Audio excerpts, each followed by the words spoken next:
Dear students, you are welcome to my online teaching classes. I am Shrishpal Chauhan and today I have started daily tasks for the students of class 12 CBSE students. CBSE और HBSE में सिर्फ grammar का फर्क है और questions लगभग same ही होते हैं। तो लेके चलते हैं आज का हम ये डे वन है और CBSE स्टूडेंट्स 12वीं क्लास।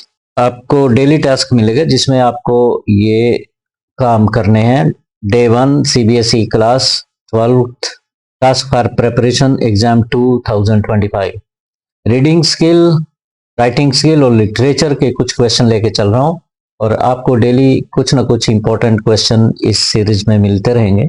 आप इनको पढ़ते रहिए, वैसे भी दूसरी भी तैयारी करते रहिए, आप इनको भी इंक्लूड करिए अपनी तैयारी में, आपको अच्छे मार्क्स आएंगे। रीडिंग स्किल का पैसेज दिखा रहा हूँ, ये आप तैयार कर लेना, रीड कर लेना। इसके क्वेश्चंस के आंसर्स लास्ट में दे रखे हैं मैंने, ये तो मैं डिस्कस नहीं करूंगा। जिनकी रीडिंग स्किल अच्छी होती है और वही इनको बेटर कर सकते हैं, आप अपनी रीडिंग स्किल बढ़ाइए, इस पैसेज को पढ़िए। धीरे धीरे मैं आपको ये आप तक पहुंचा रहा हूँ। इसको पॉज करके वीडियो को आप इसको पढ़ सकते हैं, अंडरस्टैंड कर सकते हैं। इसके फिर बाद में कुछ क्वेश्चंस आएंगे और ये क्वेश्चंस हमने लगभग जो CBSE का 25 सैंपल क्वेश्चन पेपर है उसमें से ये क्वेश्चंस लिए हैं और I hope you will be benefited. तो इसमें ग्लोसरी दी हुई है, जो कुछ वर्ड्स यहाँ पे थे उनको एक्सप्लेन किया गया है, इनको पढ़ लीजिए। और क्वेश्चन पहला है, the term poor quality medicine is considered to be a catch all because. Option दिए हुए 4, इनको आप रीड करिए और आंसर को ट्राई करिए।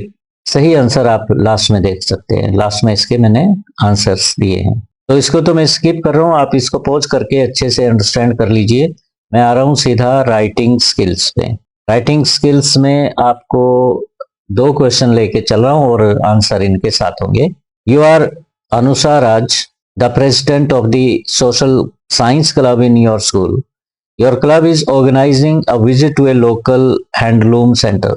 आपकी सोशल साइंस क्लब है स्कूल में और वो ऑर्गेनाइज कर रहे हैं एक विजिट, किसी लोकल हैंडलूम सेंटर में आपकी विजिट करवाना चाहते हैं आपकी क्लब। आपको नोटिस तैयार करना है, 50 वर्ड्स लिमिट होती है इसकी। For the school notice board addressing students of class 10 to 12th। Students को इन्फॉर्म करना है इस इवेंट के बारे में। Informing them about this event and encouraging them to participate in it and buy handloom goods। और उनको encourage करना कि handloom goods खरीदिए। Mention how the visit can boost the morale of the local weavers। local weavers होते हैं, small scale industries होती हैं गांव में, local areas में, तो उनको boost करने के लिए, उनकी रोजी रोटी इस पे डिपेंड करती है, तो उनके मोरल को बूस्ट करने के लिए बच्चों को इनकरेज करिए, वो खरीदें, उनको सहायता होगी इससे। तो पहले बॉक्स आप जब बनाओगे तो लास्ट वाला ये जो लाइन है ये मत लगाना, बाद में एंड अप होगा तब लगाना। ये आपने दो साइड से, 3 साइड से लाइन लगा ली। स्कूल का नाम यहाँ आ जाएगा, जो भी स्कूल का नाम है, अदरवाइज ABC स्कूल लिखिए। नोटिस, ये टॉपिक आ गया आपका social science club visit to local handloom centre. नीचे डेट आ गई, इसकी लेफ्ट साइड पे लिखते हैं आमतौर पे, the social science club invites students of class 10 to 12 to visit the local handloom centre on. ये डेट आपको मेंशन करनी है, उसमें डेट क्वेश्चन में नहीं थी।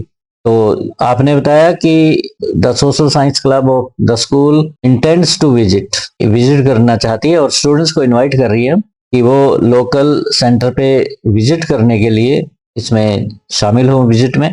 This is a unique opportunity to support local artisans. जो लोकल आर्टिजन्स हैं, हाथ के दस्तकार हैं, उनको सपोर्ट करने का ये बेहतरीन अवसर है, एक मौका है उनके लिए, अवसर है। यूनिक मीन्स खास। लर्न अबाउट ट्रेडिशनल क्राफ्ट्समैनशिप, और ये अवसर इस बात का भी है कि आप ट्रेडिशनल जो हमारे देश में क्राफ्ट्समैनशिप है उसको लर्न कर सकते हो, जांच सकते हो, पढ़ सकते हो, उसको आप अंडरस्टैंड कर सकते हो कि हमारे देश में ये हथकरघा उद्योग बहुत समय पहले से ही पनप रहा था। और बूस्ट करिए उनके मोरल को। Of our weavers handloom goods will be available for purchase purchase के लिए हैंडलूम गुड्स अवेलेबल होंगी, आप खरीदिए इनको। For details and registration contact Anusaraj, president social science club, join us and make a difference. तो ये आपने नोटिस लिखा। सेकंड है, as a president of the school photography club draft a notice in not more than 50 words for the school notice board informing the students of class 10 to 12 about the theme of the upcoming photography competition। Photography competition का क्या theme रहने वाला है उसके बारे में inform करोगे। Mention when and how students can submit there entries. आपको ये बताना है कि कब और कैसे अपनी एंट्रीज सबमिट कराएं स्टूडेंट्स। आपका नाम ध्रुव प्रसाद है। तो नोटिस आप इसी तरीके से लिखोगे, स्कूल का नाम आएगा ऊपर नोटिस और ये टाइटल आ गया photography competition, date left side पे। The photography club is excited to announce a competition for class 10 to 12 on the theme nature's wonders. ये थीम रहेगा। Submit your best photograph by the 15th of January 2025 via email to 23dhruv@gmail.com or to the club office. Show your talent and stand a chance to win exciting prizes. Contact, यहाँ पे नाम आ गया, ध्रुव प्रसाद को contact कर सकते हैं, president photography club. तो ये दो नोटिस हमने इसमें इंक्लूड किए हैं।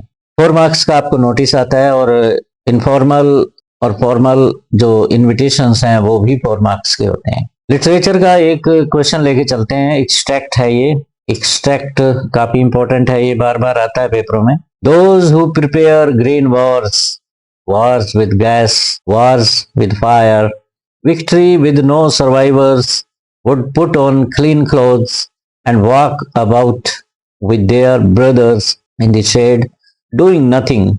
What I want should not be confused with total inactivity. काफी फेमस लाइंस हैं कीपिंग क्वाइट की। और आपको क्वेश्चन मिला है पहला, which of these use the same poetic device as used in the third line of this stanza. इस extract की थर्ड लाइन में जो पोइटिक डिवाइस यूज की गई है वो बतानी है कि कौन सी है, इन 4 में से कौन सी है। Which of these uses the same poetic, ये सेंटेंस अलग है और इनमें वही पोइटिक डिवाइस यूज की गई है, आपको उसका आंसर बताना पड़ेगा। थर्ड लाइन देखिए, विक्ट्री विद नो सर्वाइवर, ऐसी विक्ट्री जिसमें कोई जीवित नहीं बचता। सर्वाइवर कौन होता है, जो जीवित बचे। ऐसी विक्ट्री का भी क्या लाभ।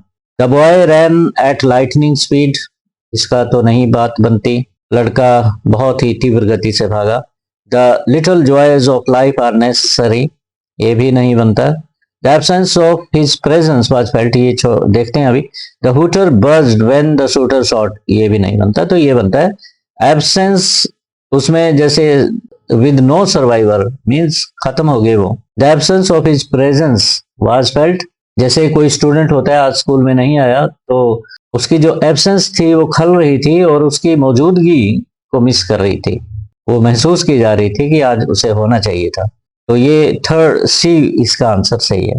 From the extract identify the line और phrase that suggest the following. Line आपको आइडेंटिफाई करनी है, पहचाननी है जो ये मीनिंग दे रही है। Humans are involved in the exploitation of natural resources, natural resources के एक्सप्लॉयटेशन में, दोहन में ह्यूमन बीइंग इन्वॉल्व हैं। अब देखिए लाइन कौन सी लाइन है जो इसके नेचुरल रिसोर्सेज के एक्सप्लॉयटेशन को शो करती है। War with gas, war with fire, no. Victory, would put on clean clothes, no. Walk about, ये बिल्कुल नहीं है। तो ये ग्रीन वार्स होते हैं। ग्रीन वार्स क्या होता है, exploitation of natural resources, right. Deforestation, पेड़ों को काटा जाना रेजिडेंशियल प्लॉट्स बनाने के लिए। थर्ड क्वेश्चन है, based on the extract which of these best describe the poet. Poet की 4 क्वालिटीज इसमें बताई गई हैं जो बेस्ट इस पैसेज के, इस एक्सट्रैक्ट के आधार पे क्या, कौन सी क्वालिटी झलकती है। प्रूडेंट था, बुद्धिमान, स्पिरिचुअल, विजनरी, मैथडोलॉजिकल। अब इसमें कॉम्बिनेशन दे रखे हैं 1 and 2, 1 and 2 में कौन आया, प्रूडेंट और स्पिरिचुअल। 1 and 3 प्रूडेंट, 1 and 3 में 1 आ गया प्रूडेंट और थर्ड में क्या आ गया, विजनरी।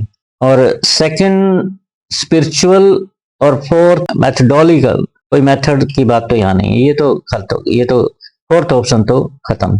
सेकंड, थर्ड और फोर्थ फोर्थ तो आता ही नहीं है, इसका मतलब सी और डी तो वैसे ही खारिज हो गए। तो बचे हमारे पास 1 एंड 2। तो इसमें ए ऑप्शन ही सही है।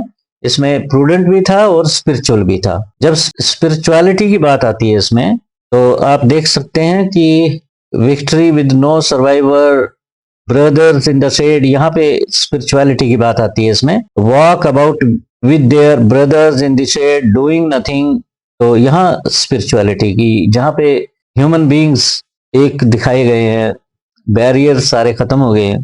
पुट ऑन क्लीन क्लोथ, जो क्रिमिनल टाइप हैं, जो वार करते हैं, वो लोग क्लीन क्लोथ्स पहनेंगे, मीन्स उनकी आत्मा साफ हो जाएगी। स्पिरिचुअल यहाँ पे इंस्टेंस यहाँ पे दिया गया है, स्पिरिचुअलिटी शो की गई है। Complete the sentence appropriately no more than 2 words, 2 words में आपको देनी है। When the poet says that people who participate in wars would put on clean clothes, he means that they should, तो क्या आना चाहिए यहाँ पे, would put on clean clothes, इसका मतलब क्या हुआ ये बताना आप लोग। He means that they should, यहाँ आएगा that they should transform themselves, कि वो अपने आप को बदलेंगे। और इसमें क्वेश्चन में ये जो था visionary, prudent and visionary, 1 prudent भी थे, वाइज थे, और विजनरी थे क्योंकि वो विजुअलाइज कर रहे थे victory with no survivor, right. Spiritual भी थे, अगर इसमें लेना चाहते तो ये भी बनता है, स्पिरिचुअल भी है, प्रूडेंट भी है, और साथ में यहाँ पे विजनरी भी, दोनों आंसर इसके चाहिए। Based on the extract select the correct option with reference to 1 and 2। 2 statement है यहाँ पे। Not every win is a triumph, प्रत्येक जीत नहीं होती। Self reflection is crucial to evolution, self reflection करना बहुत जरूरी होता है एवोल्यूशन के लिए। अगर कोई अपने व्यक्तित्व को, अपनी पर्सनैलिटी को ग्रो करना चाहता है तो उसे अंदर झांकना पड़ेगा, अपने सेल्फ रिफ्लेक्ट करना पड़ेगा, सेल्फ एनालिसिस करना पड़ेगा, इंट्रोस्पेक्शन करना पड़ेगा। तो not every win is triumph, both 1 and 2 are, दोनों सही हैं, ये इसका आंसर है। 6th क्वेश्चन है which of these is an appropriate title for the extract. Standing in solitude, looking for prosperity, ये तो नहीं है।